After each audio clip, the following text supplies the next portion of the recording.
कर्म करे किस्मत बने, जीवन का यह मर्म, प्राणी तेरे हाथ में, तेरा अपना कर्म, तेरा अपना कर्म।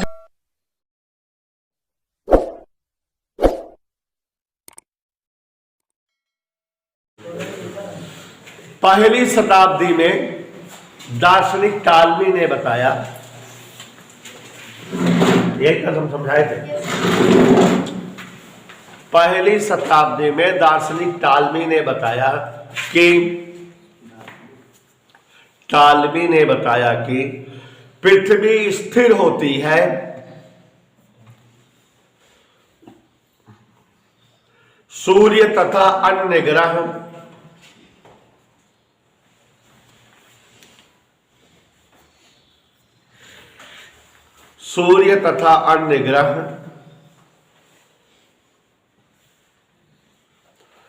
पृथ्वी की परिक्रमा करते हैं।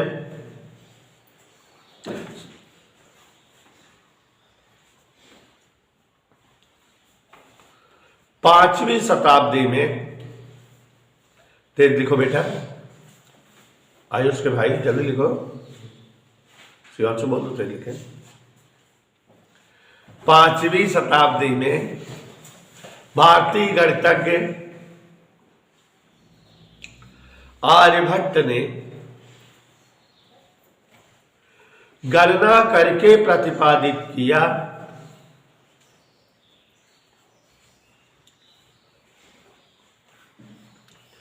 कि पृथ्वी स्थिर नहीं हो सकती, यह अपनी धुरी के सापेक्ष घूर्णन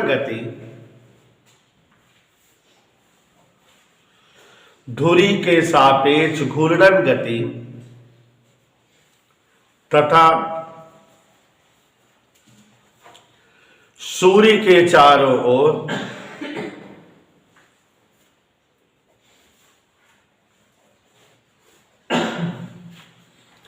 परिक्रमण गति करती है। परिक्रमण गति करती है। 1000 वर्षों के बाद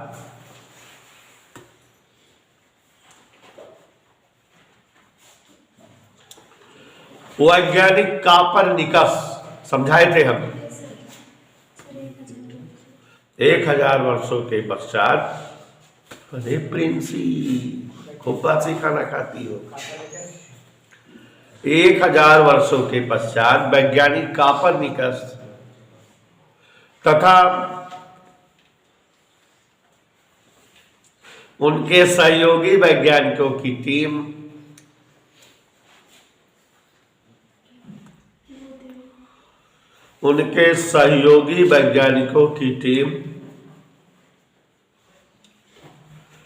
ने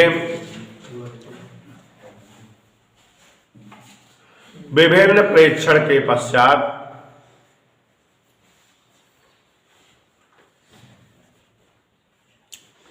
यह सिद्ध किया कि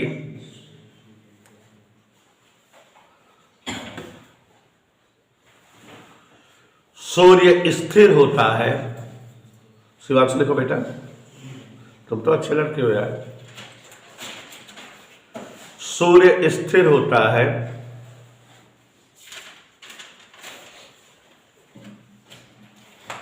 पृथ्वी तथा अन्य ग्रह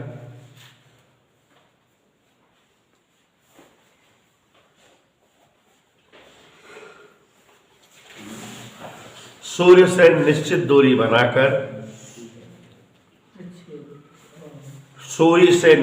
दूरी बनाकर सूर्य की परिक्रमा करते रहते हैं।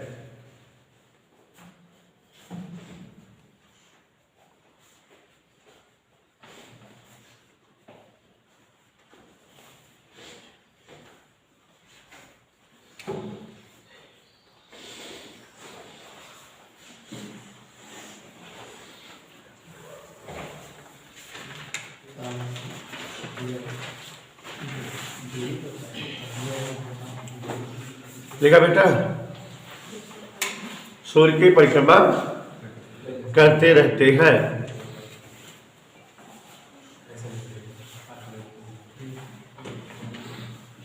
वैज्ञानिक टाइको ब्राहे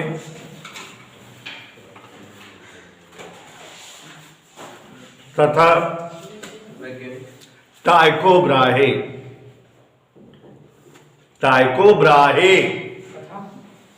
तथा उनके सहयोगी वैज्ञानिकों की टीम ने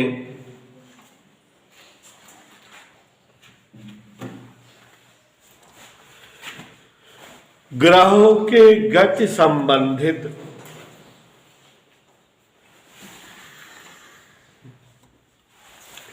विभिन्न प्रेक्षण प्राप्त किए।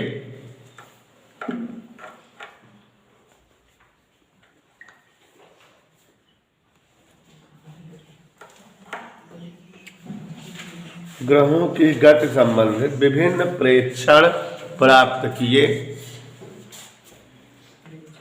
हाँ बेटा, जिसे वैज्ञानिक केपलर ने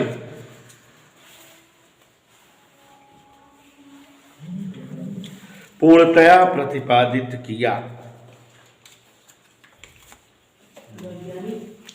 केपलर ने पूर्णतया प्रतिपादित किया।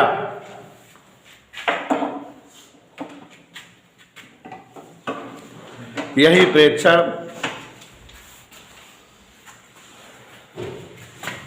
केपलर के ग्रहों के गति संबंधित नियम कहलाए।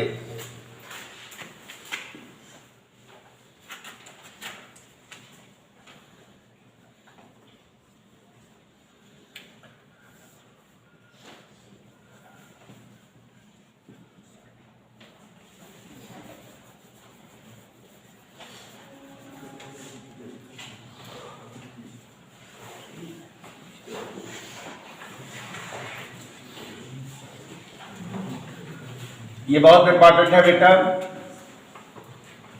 हेडिंग बोर्ड पर लिख दिए हैं हम।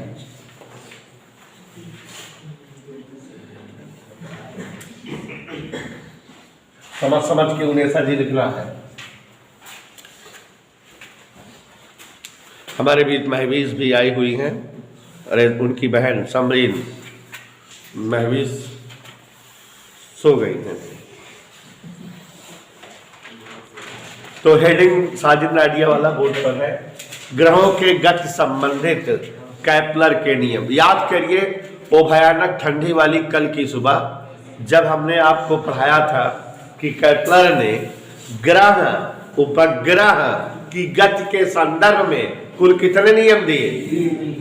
3 नियम दिए। प्रथम नियम, द्वितीय नियम और पहला वाला नियम दिखाया और बताए थे कि प्रत्येक ग्रह सूर्य की परिक्रमा दीर्घ वृत्ताकार पथ पर करते हैं और सूर्य उस दीर्घ वृत्तीय पथ के किसी एक नाभि पर होता है। यही बताए थे ना, याद करिए। प्रथम नियम बताए थे बच्चों, पहले समझ लीजिए ना। देखो ये क्या है? ग्रह है, क्या कर रहा है? परिक्रमा। कैसे पथ पर कर रहा है? किसकी परिक्रमा कर रहा है? सूर्य। ये परिक्रमा कर रहा है, ऐसे दौड़िंग भागिंग। ये क्या है याद करके बताओ। कल बताए थे कि जो दीर्घवृत्ताकार आकृति होती है उसमें व्यास के बजाय दीर्घाक्ष और लघु अक्ष होते हैं। इसे क्या कहा जाता है? दीर्घाक्ष। और ऐसे क्या कहा जाता है? लघुअक्ष। दीर्घाक्ष की लंबाई 2a, लघु अक्ष की लंबाई 2b। और आपको बताए थे कि जैसे वृत्त का क्षेत्रफल पाई r स्क्वायर, वैसे दीर्घाक्ष का क्षेत्रफल पाई ab, दीर्घवृत्त का क्षेत्रफल। बाय तो ये जो है दीर्घवृत्त है, इसकी एक नाभ यहां होगी, एक नाभ यहां होगी, नाभियां S1 S2। सूर्य चाचा यहां भी हो सकते हैं और यहां भी।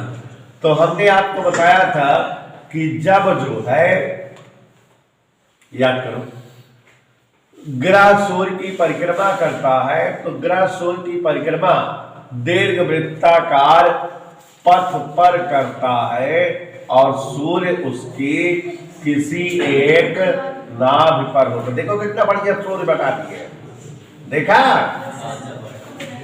उग रहा। तो ये पहला नियम है बच्चों, चित्र में आ गया।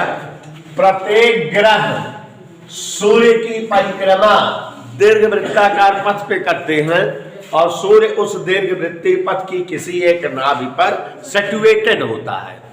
अब जैसे ग्रह यहां है तो सूर्य से ये दूर है, माने सूर्य का प्रकाश ग्रह तक कम पहुंच रहा है, माने इस दौरान सूर्य के तल पर ठंडक होगी। ग्रह के तल पर ग्रह ऐसे गति करते करते करते करते यहां भी पहुंचता होगा। अब इस दौरान वो सूर्य के तल के करीब है और चाचा विकास, इसका मतलब अब ग्रह जो है पर सूर्य की गर्मी ज्यादा आ रही है, माने नाउ सूर्य गर्म, माने इस समय गर्मी का खूबसूरत मौसम होगा सूर्य ग्रह के तल पर। और यहाँ पर ध्यान दो, यहाँ से यहाँ तक गर्मी, फिर उसके बाद ज्यादा बरसात ऐसे चलती होगी। तो इसीलिए जो है लोगों ने सेटल किया कि दीर्घ वृत्ताकार पथ पर। दूसरा नियम गौर फरमाइएगा, हमारे बीच अस्मित यादव जी बैठे हुए हैं, फीस जमा करने वाले हैं, यहाँ ध्यान दें।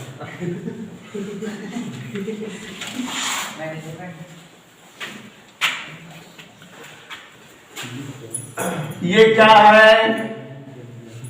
ग्रह द्वारा तय दीर्घ वृत्ताकार पथ की फोटो है। इधर क्लियर बेटा?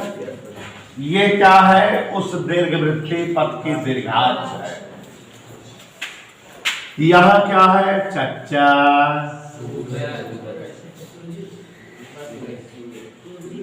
सूरज क्या बात है?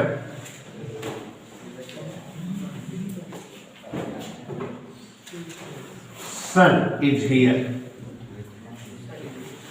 अब बेटा दूसरा नियम ताड़ो, जब ग्रह सूर्य की परिक्रमा करते हैं तो ग्रहों द्वारा समान समय में समान क्षेत्रफल तय होता है। अब ये क्या मतलब है? ये देखा गया है कि जैसे ग्रह मान लो यहां, कहां है बेटा इन ऐसा, और आधा घंटा में कितनी देर में गति करते करते मान लो यहां आ गया, यहां। दूसरा वाला नियम समझो, लिखाने तो लिखा देंगे, याद कर लोगे, लेकिन समझना आया डोली। यहां था ए पर, कहां पर आ गया बेटा? बी पर। कितनी देर में आया? तो इसने क्षेत्रफल तय किया। क्षेत्रफल का मतलब देखो, पहले ग्रह यहां था, फिर ग्रह यहां पहुंच गया, तो ये इतना क्षेत्रफल तय किया। तय किया। आप कैलकुलेशन कर लो इतने क्षेत्रफल का, मान लो 100 वर्ग मीटर आया। कितना? आधे घंटे में कितना क्षेत्रफल तय किया ग्रह ने? 100 वर्ग मीटर। मान लो अगर ग्रह यहां रहता, यहां सूर्य के पास, अभी दूर था, सूर्य के पास रहता, स्थान नियम पर आधा घंटा इसको चलने देते, उतने समय आधा घंटा में ये यहां आ जाता। मान लो नजदीक है तो ज्यादा दूर चलाएगा ना।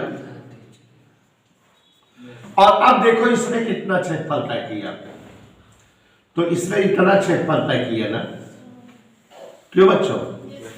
कैलकुलेशन करोगे तो आप पाओगे कि ये वाला क्षेत्रफल और ये वाला क्षेत्रफल बराबर होगा।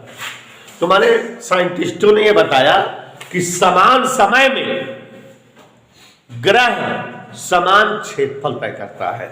जितना क्षेत्रफल यहां है उतने क्षेत्रफल यहां है। ऐसा क्यों हुआ?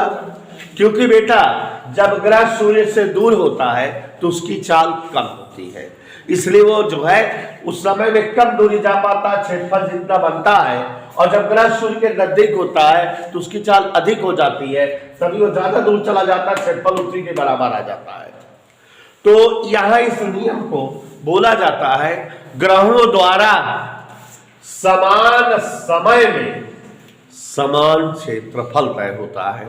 अगर आधा घंटे में यहां 100 वर्ग मीटर तय किया है जब ग्रह सूर्य से दूर था, तो आधा घंटा में वो सूर्य के नजदीक रहेगा, तब भी 100 ही वर्ग मीटर क्षेत्रफल तय करेगा।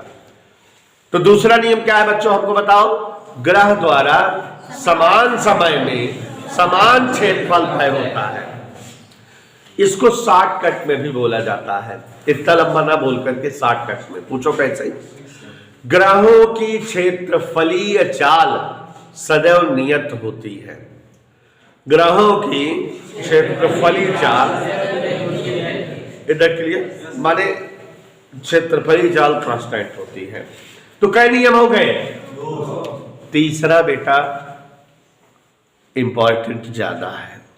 इन नियमों का बाद में संवेग संरक्षण नियम के आधार पर डेरिवेशन किया गया है। तो पहले इन नियमों को जानो तो क्या है। 2 नियम हो गया। तीसरा नियम है कि सूर्य की परिक्रमा करते हुए ग्रह के परिक्रमण काल माने चक्कर लगाने का समय का वर्ग इस दीर्घवृत्तीय पथ की अर्ध दीर्घांश, याद करो हमने बताया था पूरी लंबाई क्या होती है 2a, तो अर्ध दीर्घांश क्या होगी a। तो a अर्ध दीर्घांश के तृतीय घात के समान घात होती है। यह केपलर का तीसरा नियम है। तो बोलो क्या, फिर से बोले। सूर्य की परिक्रमा करते हुए ग्रहों के परिक्रमण काल का वर्ग उस दीर्घवृत्तीय पथ की अर्ध दीर्घांश के तृतीय घात के समानुपाती होता है। समझ में आया बेटा? तो 2003 नियम आप केपलर, ऐसा कोई एग्जाम नहीं है जिसमें केपलर के नियम ना पूछे जाने हैं। तो समझ में आ गया बेटा? तो केपलर के ग्रहों के गति संबंधित कुल 3 नियम दिए गए हैं। पहला नियम है, फोटो बना दिए हैं बढ़िया से। प्रत्येक ग्रह सूर्य की परिक्रमा दीर्घवृत्ताकार पथ पर करते हैं। सूर्य उस दीर्घवृत्तीय पथ की किसी एक नाभि पर स्थित होता है। इधर क्लियर? दूसरा दिन क्या है बेटा? सूर्य की परिक्रमा करते हुए ग्रहों द्वारा समान समय में समान क्षेत्रफल तय होता है या ग्रहों की क्षेत्रफलीय चाल नियत होती है। इधर क्लियर? ग्रहों की क्षेत्रफलीय चाल वी एरियल बराबर कांस्टेंट, ये दूसरा नियम है। तीसरा